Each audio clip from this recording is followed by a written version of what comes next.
El programa América Hoy, de Radio Exterior de España, en la Casa de América.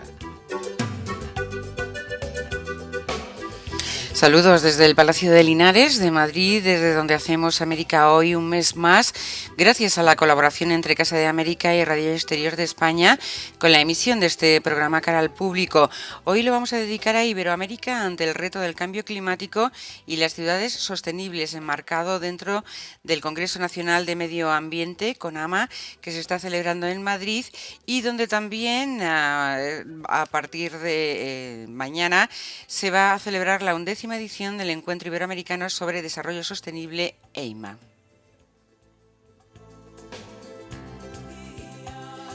Y como siempre vamos a tener invitados en este programa. Nos va a acompañar Javier del Valle Melendo, que es colaborador de CONAMA, también María Mercedes Abondano, jefe de la banca internacional Findeter, la financiera del desarrollo del Gobierno de Colombia, y Fernando César Ferreira, que es secretario ejecutivo de la Organización Latinoamericana de Energía, OLADE. Y como siempre, este programa es posible gracias a nuestros técnicos. En el control de sonido nos acompaña hoy Fede Lasauca y David Velasco, y en nuestros estudios de Prado del Rey, Julián Sardina, y también, como siempre, damos gracias a Israel Doncel, que es el responsable de medios de Casa de América, y en la dirección y presentación, quien les habla, Teresa Montoro. Comenzamos. América Hoy, la actualidad de Iberoamérica en Radio Exterior de España.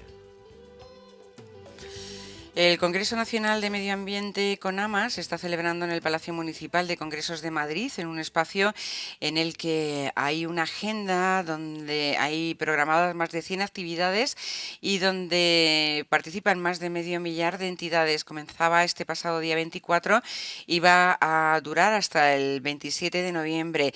Y también de forma paralela a CONAMA se celebra la 11ª edición del Encuentro Iberoamericano sobre Desarrollo Sostenible, EIMA, que va a prestar una especial atención a la adaptación al cambio climático y a la resiliencia de las ciudades. En primer lugar, nos vamos a centrar en CONAMA, en ese Congreso Nacional de Medio Ambiente que se está celebrando en Madrid, para lo cual vamos a hablar con nuestro primer invitado, que es Javier del Valle Melendo, que es colaborador de esta entidad sin ánimo de lucro. Bienvenido a nuestro programa, ¿qué tal? Muchas gracias, muy bien. Yo creo que vamos a hablar de fechas, porque decíamos CONAMA del 24 al 27 de noviembre y también EIMA coinciden en días, ¿no? Así es, son eventos paralelos. Se utiliza la organización de CONAMA para organizar de forma paralela e integrada EIMA. Estos congresos se celebran cada 2 años Sí. En torno a este medio ambiente, ¿no? ¿Cuál es el objetivo de reunir internacionalmente a todos estos invitados que tienen ustedes durante estos días? Sí, efectivamente, CONAMA es un, yo diría, macrocongreso bianual, porque sería imposible organizarlo todos los años. Y yo creo que más que un objetivo tiene muchos objetivos. Es poner en común experiencias de gestión sostenible, poner en común políticos, acercar técnicos, poner en común también políticos y técnicos, asociaciones naturalistas, ambientalistas, comprobar los avances que se hacen en el medio ambiente, y todo eso desde un punto de vista muy plural, con cantidad de actividades diferentes, intentando abordar todos o casi todos los aspectos del medio ambiente, porque el medio ambiente es enormemente pluridisciplinar, con presencia de muchos profesionales diferentes. Por tanto, es un congreso muy complejo. Decíamos que tienen ustedes programado para estos días más de 100 actividades. ¿Cuántos invitados? Y decía actividades muy diversas, ¿no? Sí, hay actividades muy diversas. El número de invitados no lo sé, pero yo más que invitados hablaría de participantes en diferentes grados, en diferentes niveles y con diferentes papeles. Hay participantes que están varios días, otros que van a una actividad o a 2 actividades. Muchos de los que van a una actividad además participan de público en otras actividades porque les parece interesante, ya que están allí a aprovechar para aprender, para ver otras experiencias, etcétera. Entonces, como decía, es enormemente variado y es muy rico en el sentido de que permite muchas interrelaciones, muchas multitud de relaciones distintas entre personas y entidades que sin CONAMA quizá serían más difíciles de establecer. Este año, este congreso está dedicado, tiene como objetivo central a la economía baja en carbono. Dice que es un tema elegido mediante los más de 500 entidades colaboradoras y 1.000 personas procedentes de empresas, instituciones, asociaciones o universidades que colaboran y trabajan durante un año para elaborar este programa. ¿Por qué este año? ¿Cuál es la importancia de esa economía baja en carbono? El CO2, es decir, el carbono atmosférico, es uno de los gases que contribuyen al calentamiento y es uno de los gases que apoyan, digamos, la hipótesis del calentamiento global o soportan la hipótesis del calentamiento global. Y entonces es importante desarrollar ideas de una economía que sea baja en carbono, es decir, baja en emisiones de carbono. Es decir, se trataría de no paralizar la economía, de permitir que la economía siga funcionando y siga permitiendo ofrecer servicios y bienes para alcanzar y mantener el desarrollo, pero de una manera que las emisiones sean bajas en carbono, es decir, disminuyendo, limitando con una tendencia a cero, aunque eso es imposible a corto plazo, pero con una tendencia a la disminución de las emisiones de carbono por parte de las actividades económicas. ¿Y eso cómo es posible? ¿Cómo se articula? Eso será lo complicado, ¿no? Me imagino. Eso es lo complicado, por eso hemos hecho CONAMA, precisamente con este tema. Es complicado, pero ya hay actividades, pues por ejemplo, que controlan su huella de carbono, es decir, es decir, la cantidad de carbono que emiten a la atmósfera como consecuencia de una serie de actividades.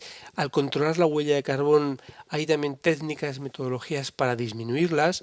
Se van conociendo también cada vez mejor los sumideros de carbono, es decir, aquellos elementos que contribuyen a almacenar carbono y que ese carbono no esté presente en la atmósfera en forma de CO2 y por lo tanto contribuye al calentamiento.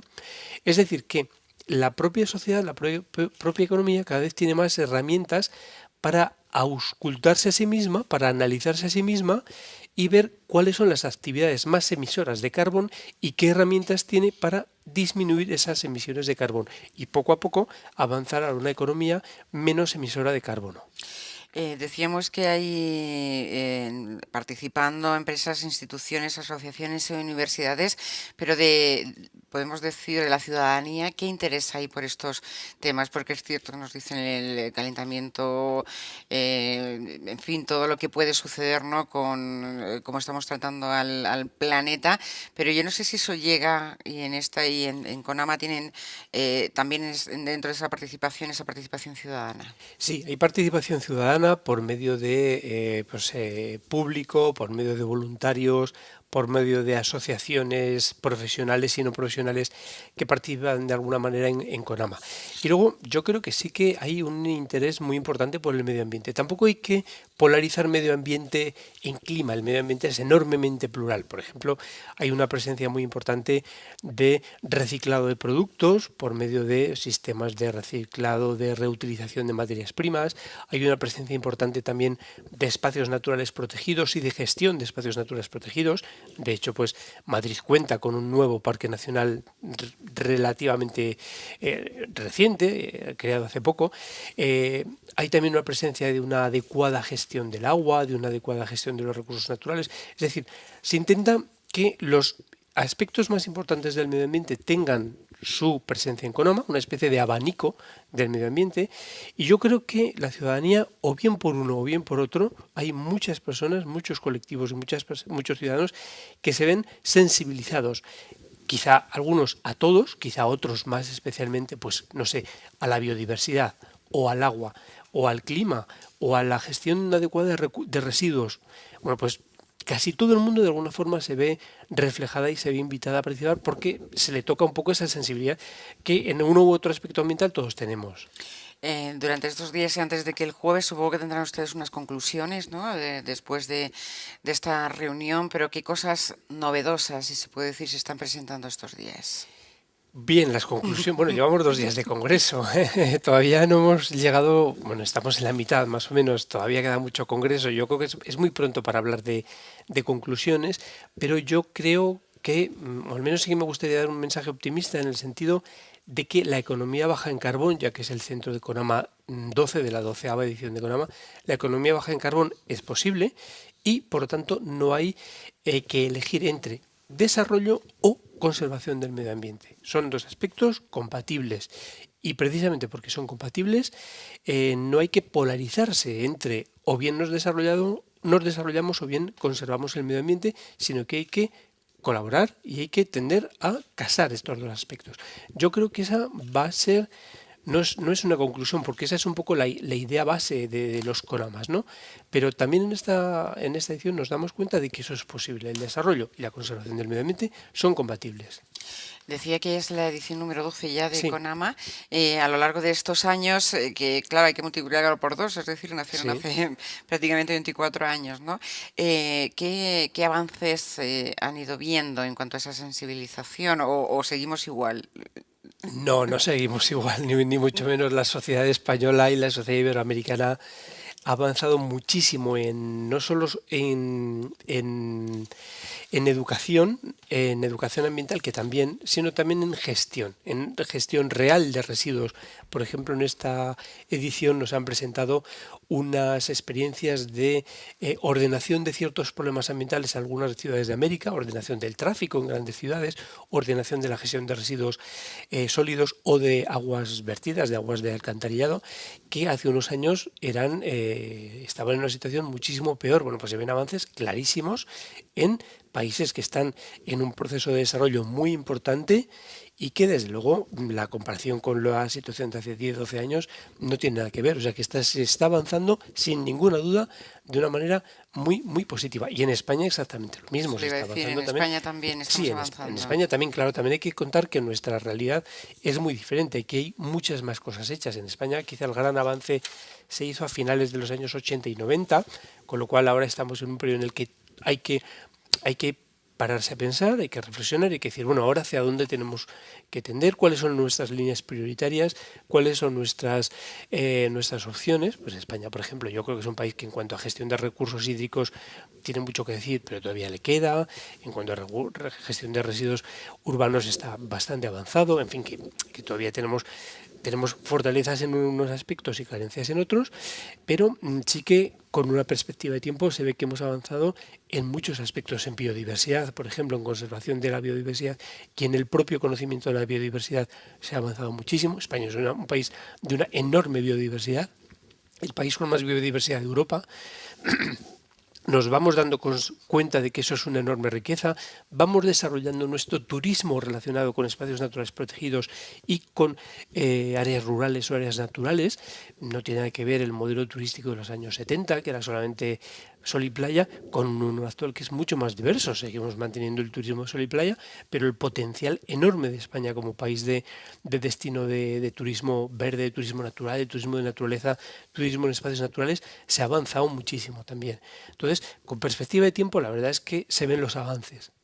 Pues de eso hablaremos después cuando iniciemos el coloquio, pero ahora vamos a ir conociendo el resto de nuestros invitados que tienen esa otra parte. Hablábamos de España y ahora vamos a ver a la parte que viene de América Latina.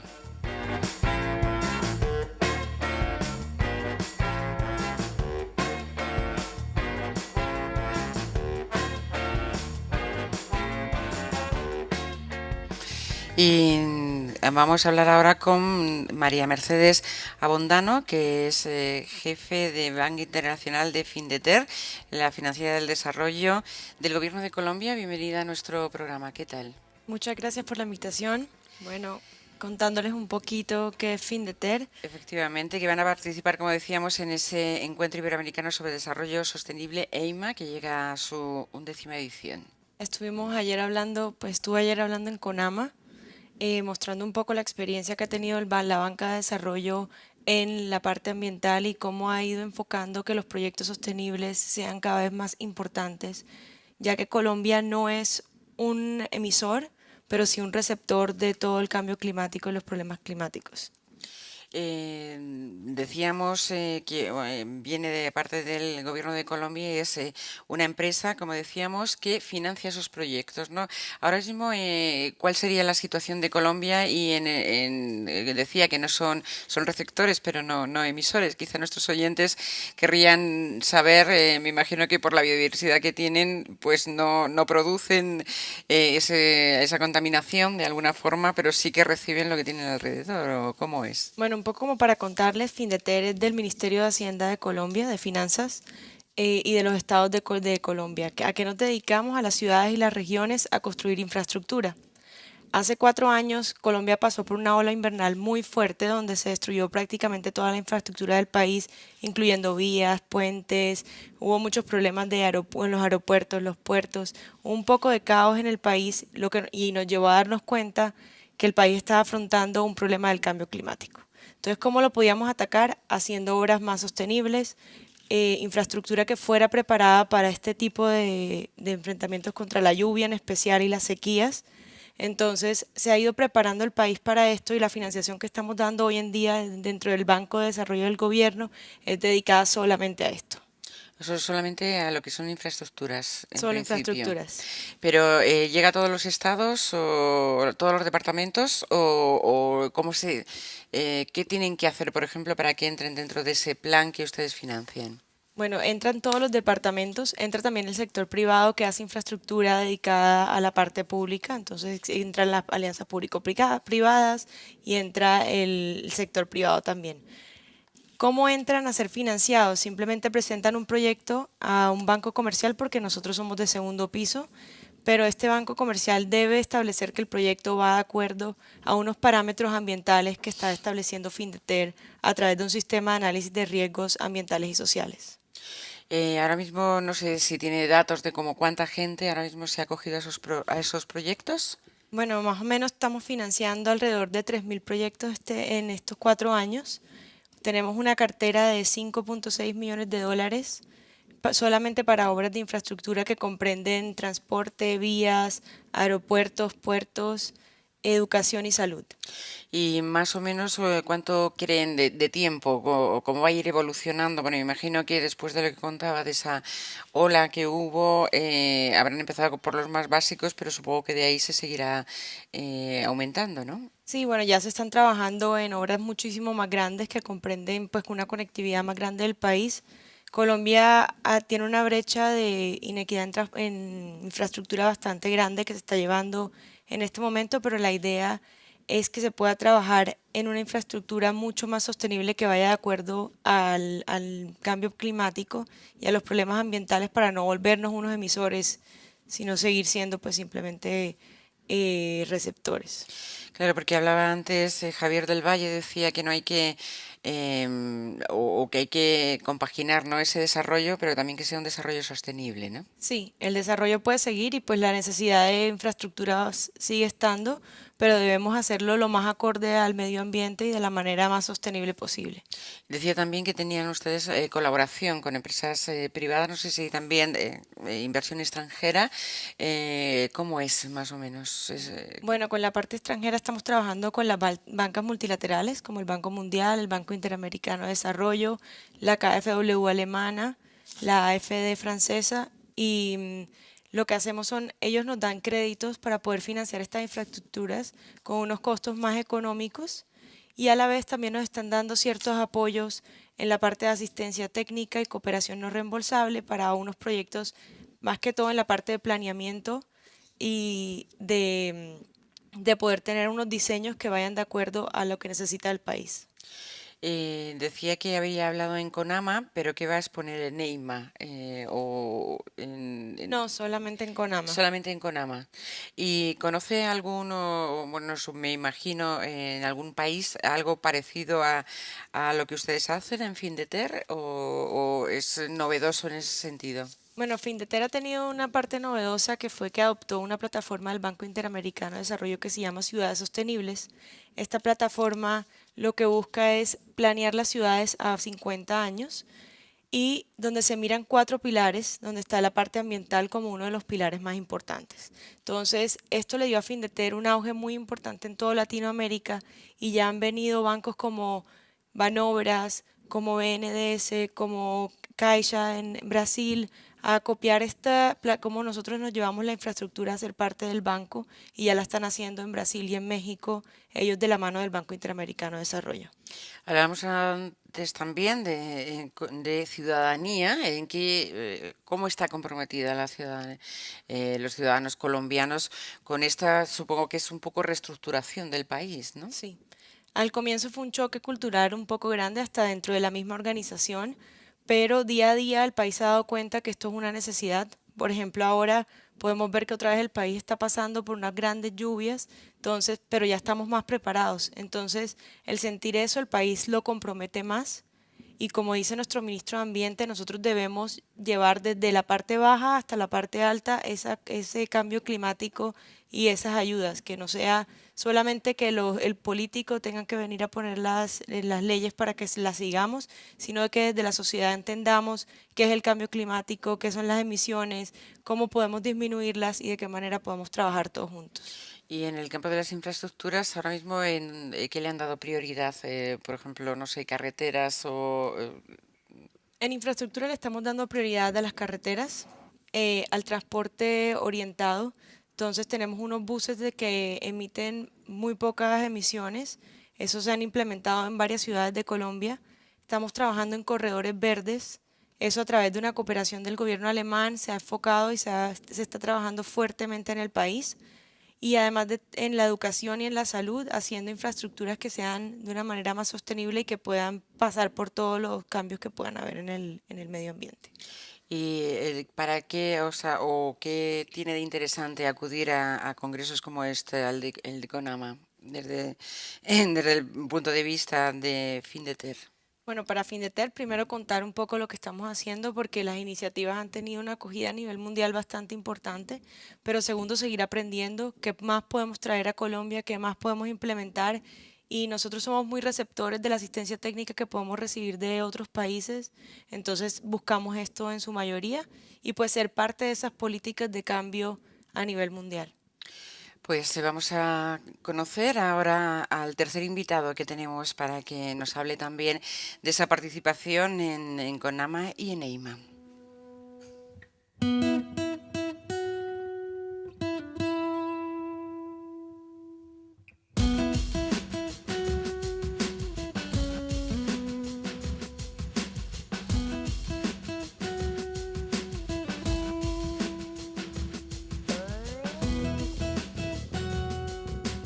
Y nuestro tercer invitado es Fernando César Ferreira, que es secretario ejecutivo de la Organización Latinoamericana de Energía OLADE. Bienvenido a nuestro programa.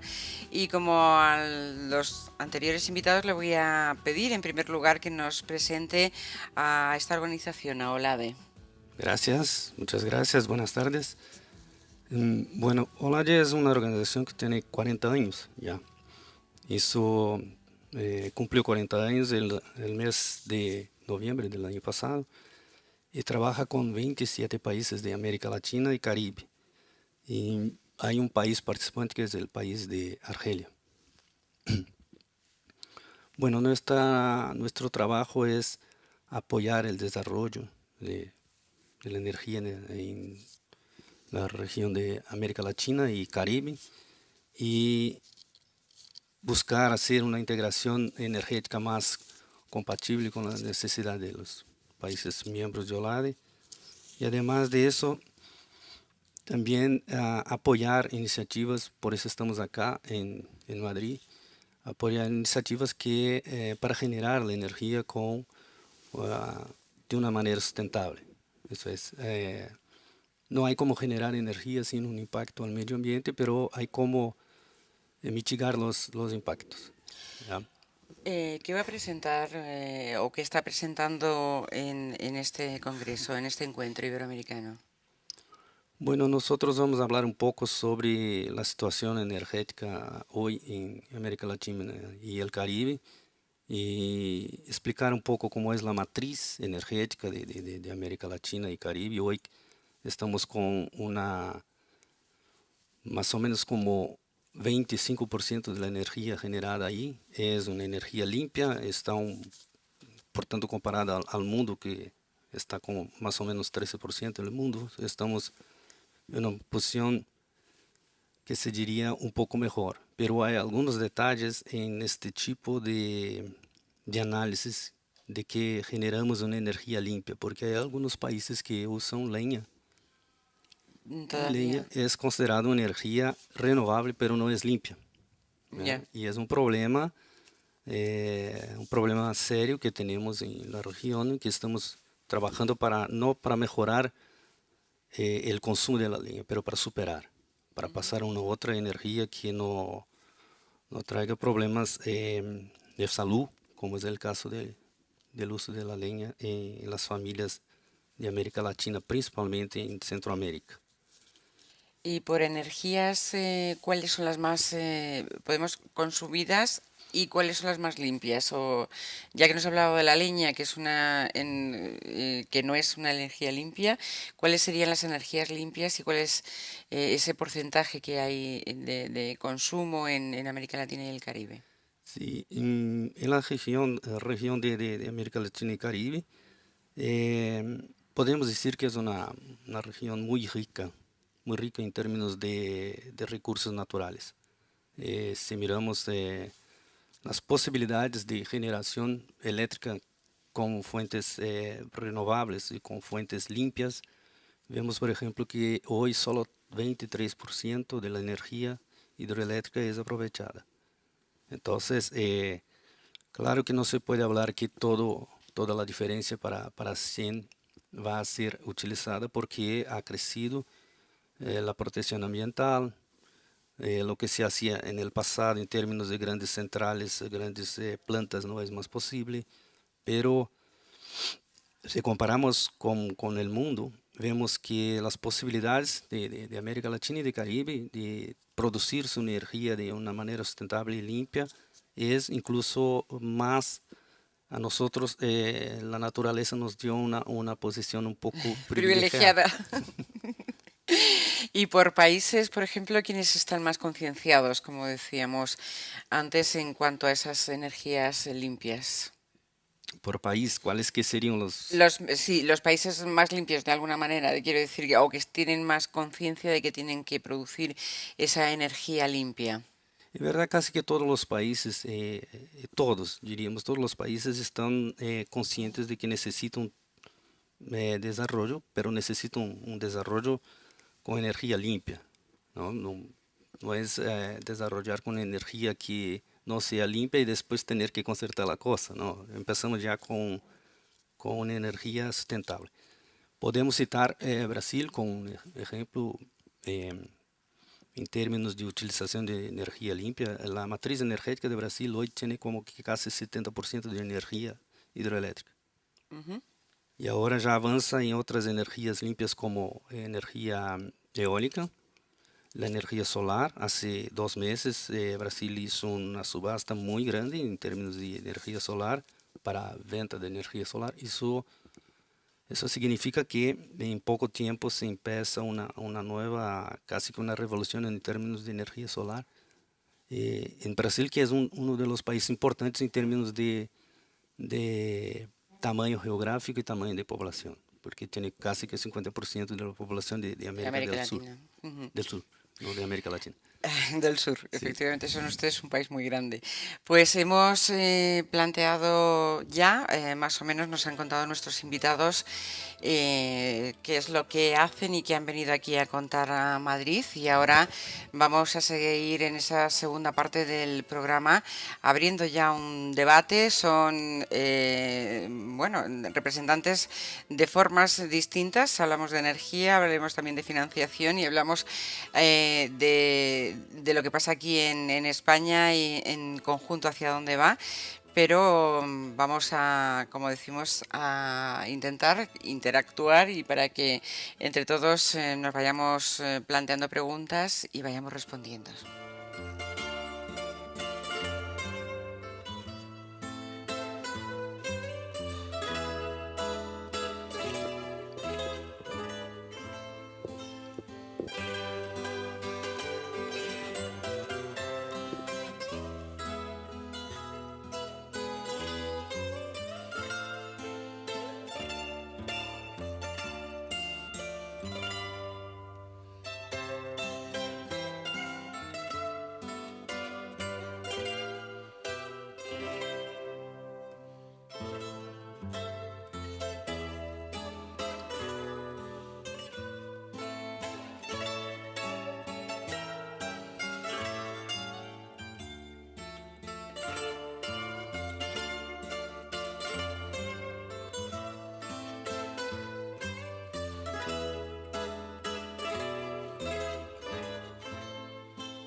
El programa América Hoy, de Radio Exterior de España, en la Casa de América.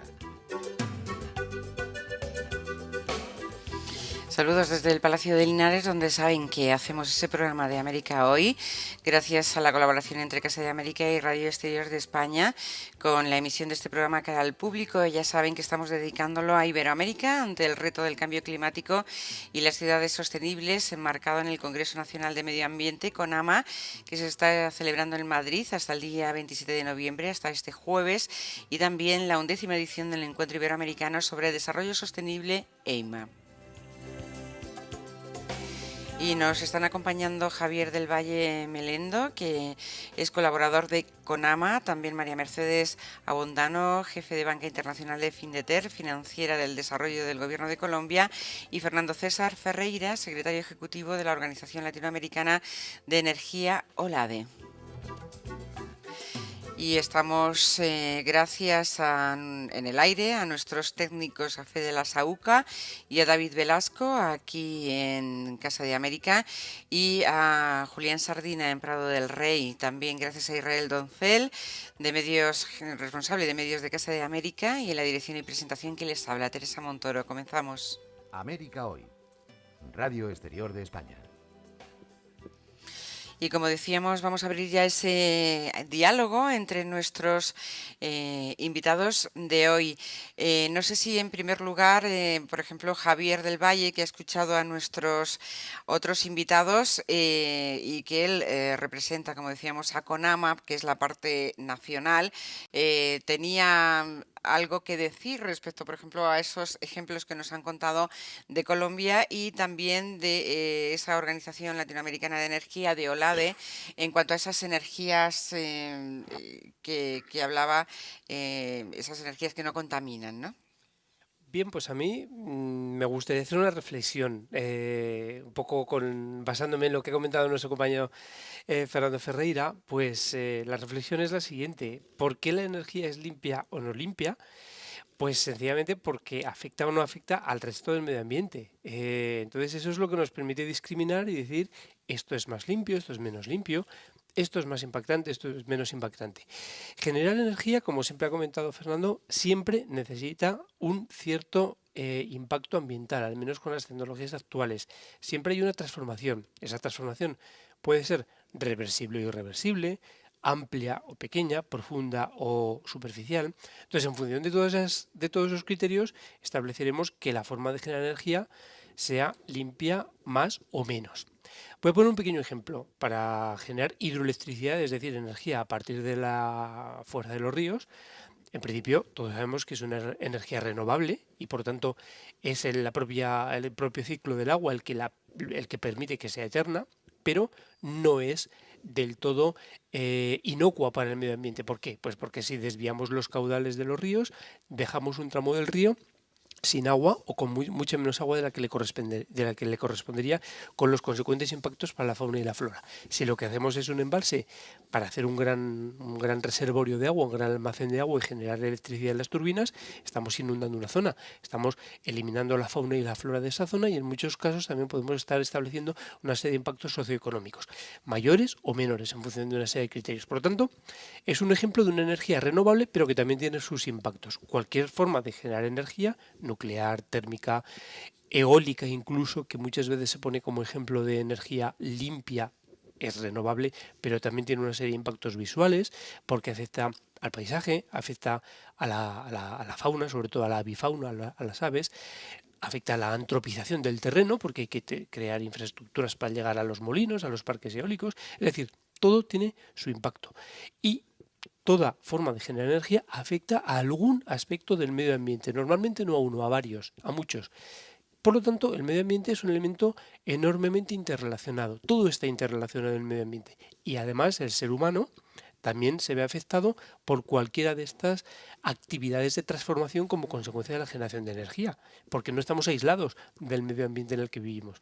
Por lo tanto, ¿qué nos conviene?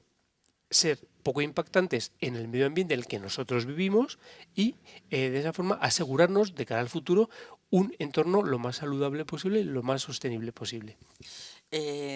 Bueno, no sé qué tiene que contestar, de luego le ha planteado aquí como una tesis, más o menos, ¿no? A Fernando Ferreira, ¿qué tiene que Sí, decir? sí, Javier tiene toda razón. Incluso porque, mire, que estamos acá en Madrid, ¿no? Estamos hablando de alguna cosa que se pasa en América del Sur, América Central y Caribe.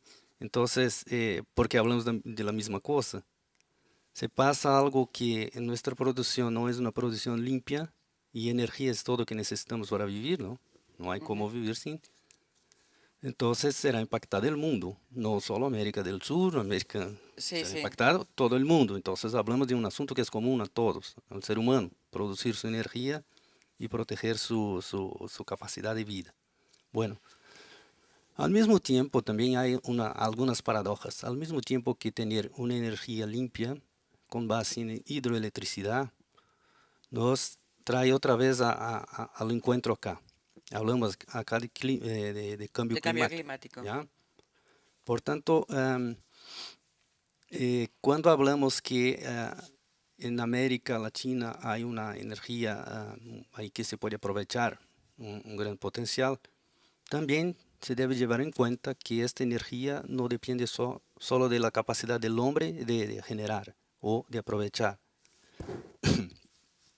También tenemos que llevar en cuenta, principalmente, que un cambio climático puede hacer con que esta energía que está ahí disponible en los ríos pase a no existir.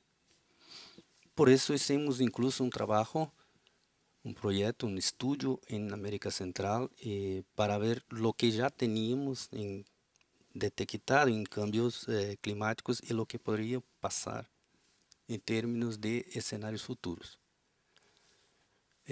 ¿Por qué hicimos este trabajo? Este trabajo fue hecho porque precisamos pensar en el futuro porque no hay como caminar sin pensar un poquito adelante.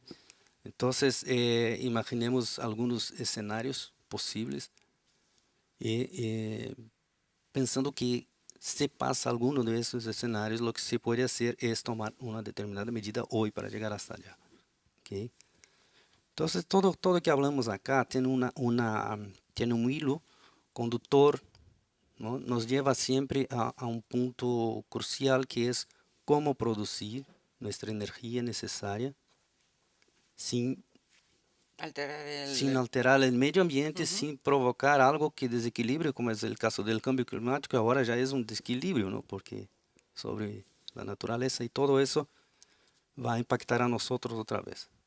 No hay cómo hacemos hacer las cosas sin que tengamos una contra respuesta de la naturaleza. Entonces, lo que intentamos hoy es, y eso me parece bueno, comprender cómo nos organizamos, cómo producir nuestra energía y mantener nuestro medio ambiente para vivir. Si me permite, Va a dar una respuesta. ¿Cómo tenemos que hacerlo, no? no, si me permite, a nosotros nos preocupa una cosa que hoy fue comentada en el evento acá. Me quedé contento en escuchar esto, que era necesario eh, añadir, poner en el incendio medio la educación para el consumo de la energía, Ujú. porque vivimos hoy una sociedad donde todos los jóvenes están conectados en alguna cosa, con sus tablets, sus celulares y tal. Y esos son los que van a vivir mañana. Y van a necesitar de la energía que va a ser tal vez la pelea más fuerte Mm. del hombre en el futuro.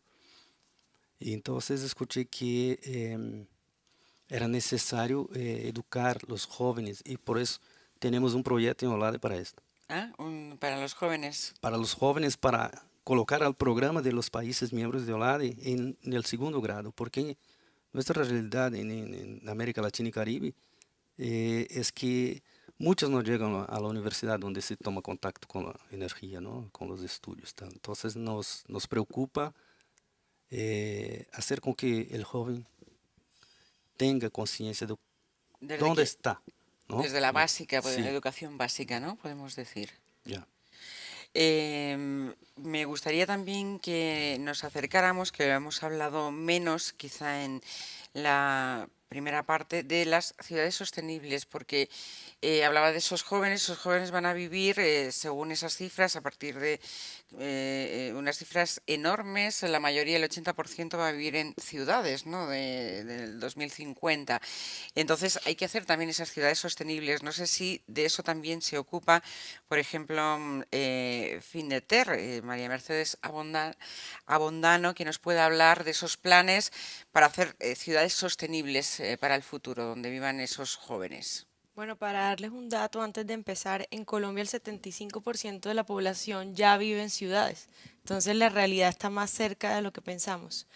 Findeter hace 4 años, como estaba comentando, se unió a una plataforma del Banco Interamericano donde se empezaron a trabajar con 4 ciudades para hacer unas ciudades sostenibles. ¿Esto qué significaba? Poder entender qué era lo que estaba pasando en las ciudades a través de una plataforma que comprendía la parte ambiental, la parte de gobernanza, la parte social y la parte de movilidad, y se estudiaba toda la ciudad para poder realmente hacer un planeamiento de ciudad. ¿Qué descubrimos? Que en Colombia no habían ciudades planeadas, entonces tocaba arrancar desde ahí. Y se hicieron unos planes de acción en estas primeras 4 ciudades que han dado un resultado súper satisfecho porque ha sido desde la sociedad y desde la parte pública que los dos se han unido y se ha logrado hacer un trabajo en conjunto que ya está dando resultados. Tantos resultados que el resto de las ciudades ya quieren ser parte del programa y se han unido otras 4 ciudades más y ya se está trabajando con esas ciudades hasta el punto en que las ciudades pasaron de ser totalmente desconocidas a ser ciudades en el radar internacional. ¿Eso? ¿Puede nombrar alguna? Sí, por ejemplo, Montería, una ciudad que queda en el norte de Colombia, cerca a la parte del Caribe, a Panamá más que todo. Era una ciudad que había sido muy golpeada por todos los problemas de violencia, tuvieron todos los problemas de paramilitarismo en el pasado y hoy en día es una de las ciudades más prósperas. Tiene ya una ciudad planeada por los próximos 40 años. El alcalde está como uno de los alcaldes nominados a uno de los alcaldes mejores del mundo y ya es una ciudad que la gente puede caminar, que tienen acceso a educación, que se ha mejorado la vivienda, que se le dio vivienda a esta parte desplazada de Colombia con una iniciativa que comenzó el gobierno nacional de vivienda gratis para los más pobres. Y en conjunto pues se ha hecho también parte de sostenibilidad. En Colombia la iniciativa de hidroeléctricas, de energía solar no es muy fuerte, pero en Montería, por ejemplo, para volver el río una realidad, ya están usando energía solar para darle iluminación a los barcos que van atravesando el río como parte de movilidad de la ciudad. Brasil tiene también unas ciudades grandísimas y en general también en América Latina tenemos esa concentración, cómo dar esa energía limpia a esas ciudades sostenibles. Fernando. Bueno, no es una tarea muy sencilla, ¿no? Pero hay programas que se desarrollan que son programas de eficiencia energética. Y esos programas nos traen la posibilidad de cambiar a algunas de las viejas costumbres, ¿no? Que es, principalmente en términos de como escuchamos hace un rato, en términos de iluminación pública. Porque hoy tenemos una otra tecnología mucho mejor en términos de iluminación, que son los LEDs, principalmente para área pública. Y esto se está haciendo junto con institutos de pesquisa y de desarrollo de programas de eficiencia energética. Eficiencia energética es un punto para nosotros muy importante, porque nos permite aprovechar una energía que no es necesario hacer una inversión para generar. Ya está generada, pero está mal aprovechada. Entonces, incluso otra vez, a través de la educación se puede mejorar lo que se llama de eficiencia energética. Entonces, la eficiencia energética hoy para nosotros es tan importante en términos de que nos permite hacer provecho de algo que está no es utilizado o utilizado de una manera no correcta. Entonces, eso nos nos llevó incluso a crear una red. Tenemos una red de expertos que se puede entrar ahí a la internet. Y están hoy más de 1500 expertos, están siempre en la red. Y nos permitió también tener una área, una coordinaduría dentro de OLADE, porque tenemos coordinadurías para los asuntos más importantes. Y hay una coordinaduría en OLADE que cuida específicamente del asunto de renovables y eficiencia energética. Entonces a mí me parece que la eficiencia energética nos permite un poco mejorar un poco lo que pensamos en términos de ciudad, ¿ya? Principalmente en América Latina y Caribe, que es necesario tal vez sí, mejorar un poco el conocimiento del uso de la energía, porque energía no se consume, pero se usa, ¿no? Entonces, el uso racional y adecuado y inteligente de la energía nos permite también mejorar condiciones de una manera que no es necesario poner recurso financiero, principalmente en los países como nuestros países miembros. Algunos tienen dificultades financieras bastante restrictivas, entonces se puede entrar con un programa de eficiencia energética, mejorar mucho el aprovechamiento, se gana ahí casi que una central, una planta a veces, solo Aprovecharlo mejor, ¿no? con aprovechar Conocer mejor. esos Entonces recursos. la eficiencia energética es importante ahí. Y aquí volvemos a España. En Europa en general somos ciudades más antiguas y ya está casi todo, por lo menos estructurado. ¿Cómo podemos convertir esas ciudades en sostenibles y cómo hacer ese aprovechamiento que decía Fernando acerca de aprovechar esos recursos que tenemos? Javier. Pues en Europa, por ejemplo, las ciudades tienden cada vez más a una gestión de residuos, de forma que se reutilice o se recicle la mayor parte. De hecho, la tendencia es a medio plazo ir al vertido cero, es decir, a que las ciudades no tengan vertidos porque todo se llegue a reciclar o reutilizar. No estamos en esa situación, pero caminamos a esa situación. Vamos también hacia un mejor aprovechamiento de los recursos hídricos, hacia ciudades que demanden y consuman menos agua por medio de un uso racional del agua y también a que las aguas vertidas, las aguas de alcantarillado, se devuelvan a la red fluvial limpias, por lo tanto depuradas antes del vertido y por lo tanto con una alteración mínima del recurso hídrico, y en España se ha avanzado mucho en ese sentido a partir de la Directiva Marco del Agua. Caminamos también hacia ciudades en las que el tráfico sea menor y menos impactante, menos contaminante, con menos emisiones de hidrocarburos mal quemados por motores más eficientes, menos emisión de humos.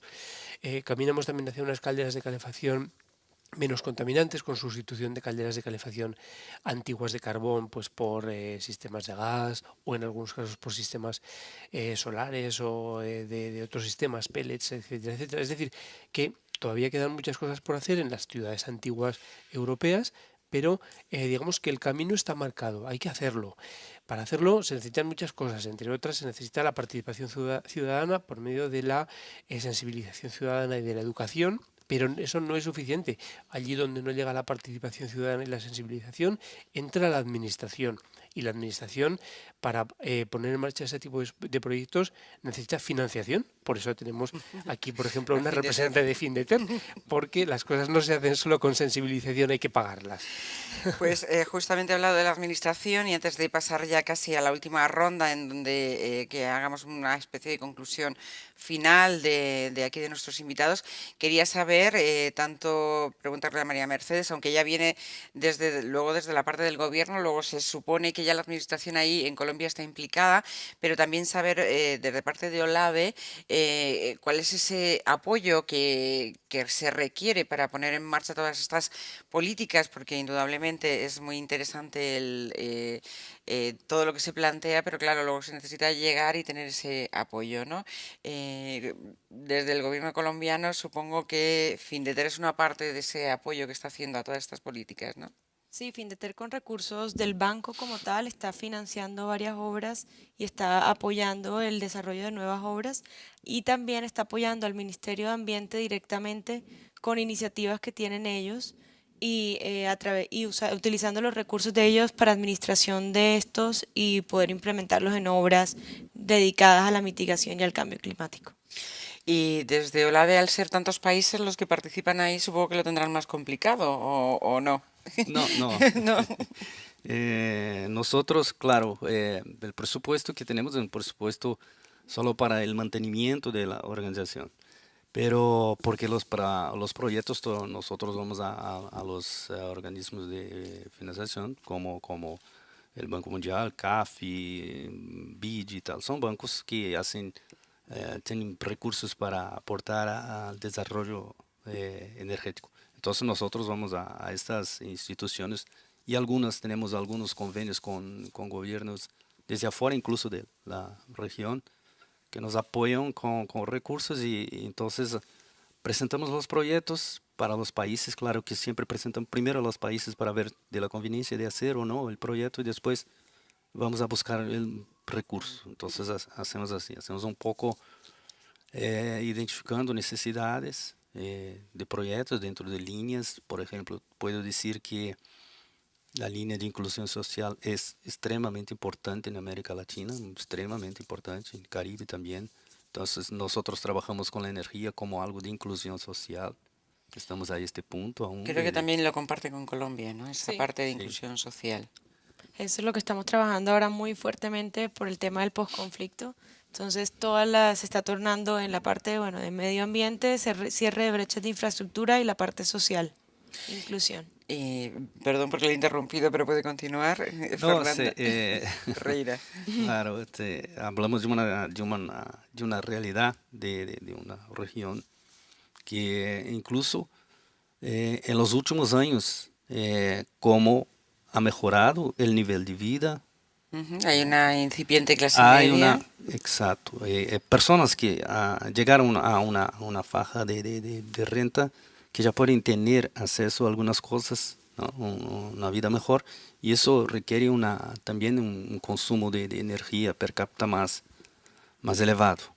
Entonces, vivimos en una región que es muy dinámica, ¿no? Al mismo tiempo que tiene diferencias muy grandes, también ya hay una parte que ya crece, ya requiere una condición de vida mejor. Y la energía mejora mucho. Y ayuda a todo. Pues un momentito y vamos a hacer ya las conclusiones finales.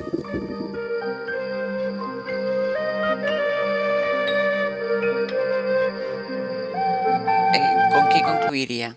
Bueno, yo concluiría con que nos tenemos que unir todos los implicados, la parte que conoce la parte técnica y la parte de financiamiento, la parte pública y la parte privada, y tener una misma idea, una misma iniciativa que vaya en torno al medio ambiente y a cuidar nuestro ecosistema y poder reducir las emisiones desde nuestra casa hasta las empresas y hasta pues ya las construcciones y la infraestructura. Fernando César Ferreira, secretario ejecutivo de la Organización Latinoamericana de Energía, de OLAVE. ¿Cuál sería su conclusión o, en todo caso, esa petición para el futuro? Ya, yo diría que tenemos el mismo problema, ¿no? El problema de la energía es un problema mundial. Debemos trabajar juntos. Estar aquí es un honor porque participamos de ideas que veo que los problemas son muy parecidos. En términos, son diferentes en términos a veces de aspectos hasta económicos o sociales, pero hay una identidad en todo esto. La energía es algo que todos nosotros estamos involucrados y necesitamos de ella. Entonces, veo con buenos ojos el futuro porque podemos hablar la misma lengua, ¿no? Mismo que sean diferentes. Y buscar soluciones para ese cambio climático, claro, ¿no? Claro. Principalmente para tenernos por lo menos poder hablar del futuro, ¿no? Si no, no hablamos más. Bueno, eso es gracias a CONAMA, a ese Congreso Nacional de Medio Ambiente que cada 2 años reúne a todos estos expertos, especialistas, también a empresas, a organismos, y que de alguna forma hace posible el que se pueda hablar y ojalá que también aportar esas soluciones para que realmente no el planeta tenga, bueno, muchos años por delante, que los humanos también a veces no tenemos en cuenta el futuro y no sabemos en esos cambios que hacemos cómo pueden afectarnos a ese medio ambiente. Javier del Valle, ¿cómo despediría este programa? Pues yo diría que el medio ambiente es enormemente complejo, que si hay algo que nos une en el planeta es precisamente el medio ambiente, porque es el jardín de todos los seres humanos, en el que vivimos todos los seres humanos sin excepción, que no podemos vivir en otro, que no tenemos otro, y que CONAMA pues pone su granito de arena para cuidarlo un poquito mejor entre todos. Pues estaremos pendientes también de esas conclusiones de estos dos encuentros que se están celebrando aquí en Madrid. Nosotros nos vamos a despedir. Ya saben que América Hoy regresará a la Casa de América el próximo mes. De momento, en esta ocasión hemos hablado de Iberoamérica ante el reto del cambio climático y las ciudades sostenibles y de otras muchas cosas. Esperamos que ustedes les haya interesado este programa como a nosotros y le agradecemos por supuesto a nuestros invitados que hayan estado aquí acompañándonos en Casa de América. Volvemos el próximo mes. Gracias.